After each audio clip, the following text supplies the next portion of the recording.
তাহলে মানুষ সোহবাতের কারণে কথাগুলি শুনে নিন, ভাষাগুলি শুনে নিন, মানুষ নেককার হয়, আবার বদ সোহবাতের কারণে মানুষ বদকার হয়।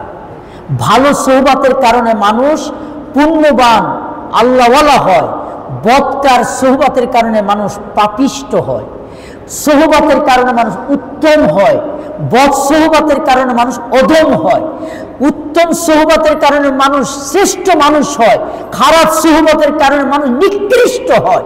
ভালো সোহবাতের কারণে মানুষ জান্নাতি হয়, খারাপ সোহবাতের কারণে মানুষ জাহান্নামী হয়। কথা ঠিক কিনা? এবার আল্লাহ তাআলা কি বলেন? আল্লাহ বলেন, ইয়া আইয়ুহাল্লাযীনা আমানু তাকুল্লাহা ওয়া কুনু মা'আস সাদিকিন।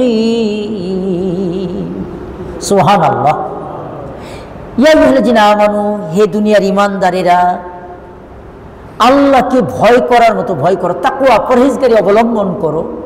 আর খালি তাকওয়া অবলম্বন করলেই হবে না, কুনু মা'আস সাদিকিন, যারা আল্লাহওয়ালা, নেককার, সুদ খায় না, ঘুষ খায় না, হারাম খায় না, সৎ কথা বলে, সৎ পথে চলে, কোরআনের পথে চলে, হাদিসের পথে চলে, নামাজি, দিনদার, এইরকম আল্লাহওয়ালা মানুষের সঙ্গী হও, সাহচর্য লাভ করো, তাদের সুহবাতে উঠা বসা করো, জীবনটা তাদের সাথে পরিচালিত করো। আল্লাহ তৌফিক দান করো। একই সাথে আবার আল্লাহ আরেক জায়গায় বলছেন, ওয়ালা তাকুম বা'দা যিকরি মা'আল কওমাজ যালিমিন। আল্লাহ বলছেন, লা তাকুম, নেককার মানুষের সাথে উঠা বসা করবার সম্পর্ক রাখবা, কিন্তু খারাপ মানুষ যারা জালিম, নামাজ নাই, রোজা নাই, অন্যায় অবিচারকারী, সুদখোর, ঘুষখোর, সে যত বড় পজিশনে থাকুক, তার সাথে সম্পর্ক রাখা তো দূরে থাক, তার সাথে উঠা বসাও করবা না। আল্লাহ বলছেন, লা তাকুম, বসবাও না। আল্লাহ আমাদেরকে হেফাজত করুন। তাহলে বোঝা গেল সোহবাতের দাম অনেক, গুরুত্ব অনেক বেশি। হযরত মাওলানা রুমি বলেছেন, সোহবাতে সালে তুরা সালে কুনাত, সোহবাতে তালে তুরা তালে কুনাত। বাংলা অর্থ কি? সৎ সঙ্গে স্বর্গবাস, অসৎ সঙ্গে সর্বনাশ। কথা কি বুঝে আসছে? আমরা ওই ছোটকালে রচনা মানে সারমর্ম, ভাব সম্প্রসারণ, আরে সৎ সঙ্গে স্বর্গবাস, অসৎ সঙ্গে সর্বনাশ। মাওলানা রুমি বলেছেন, সোহবাতে সালে তুরা সালে কুনাত। আল্লাহওয়ালা লোকের সাথে থাকলে তুমি যত বড় সুর থাকো, ডাকাত থাকো, বেনামাজি থাকো, সুদখোর, ঘুষখোর, গালিগালাজালি, কিন্তু আল্লাহওয়ালা লোকের সাথে থাকলে এমন হবে তুমি নিজেই আল্লাহর ওলি হয়ে যাবা। সুবহানাল্লাহ বলবেন না?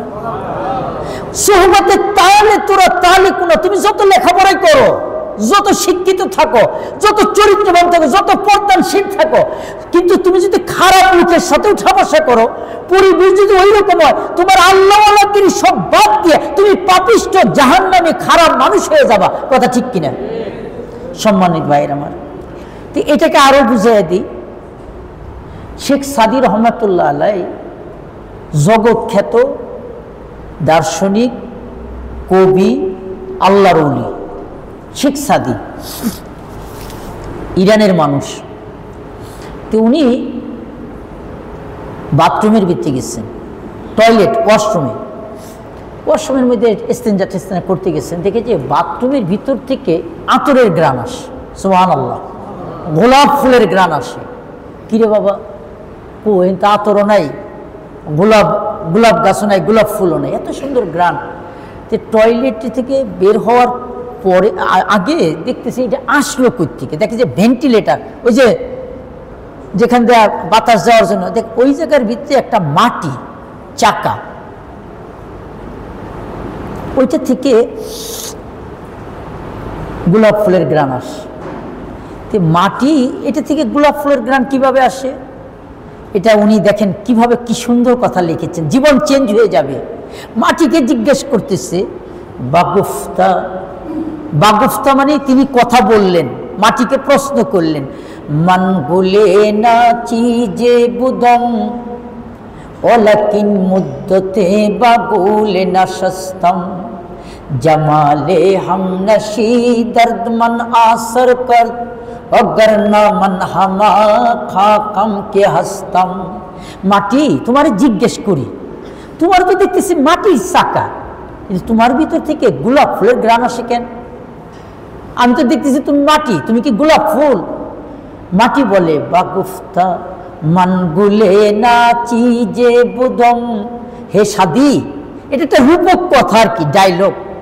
হে সাদি, আপনি তো আল্লাহর ওলি, আমি আগেও মাটি এখনো মাটি, তবে বাগুফতা মান গুলে না চিজে বুদম, আমি একটা সামান্য এমনি একটা মাটি ছিলাম। ওলাকিন মুদ্দতে বাগুলে না সস্তম, কিন্তু আমি গোলাপ গাছের তলের মাটি। সুবহানাল্লাহ কন্যা, আমি গোলাপ বাগানের গোলাপ গাছের তলের মাটি। গোলাপ গাছের সাথে থাকতে থাকতে আল্লাহ আমার মধ্যে গোলাপের সৌরভ দান করেছেন। আমি আর গোলাপের মাটি নেই, সাধারণ মাটি নেই, আমার চরিত্রের ভিতরে এখন আমার মধ্যে গোলাপের মতন ঘ্রাণ আসছে। সুবহানাল্লাহ। এটার অর্থ কি? আপনি খারাপ মানুষ, আমি খারাপ মানুষ, আমি তো কম খারাপ না।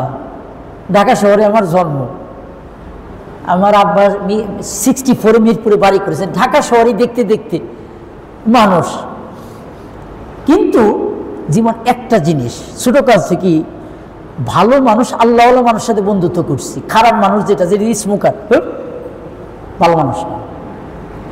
আল্লাহওয়ালা সেনা পিসা ফুরফুরা হুজুর, তার সাথে তো আত্মীয়তাই করেছি।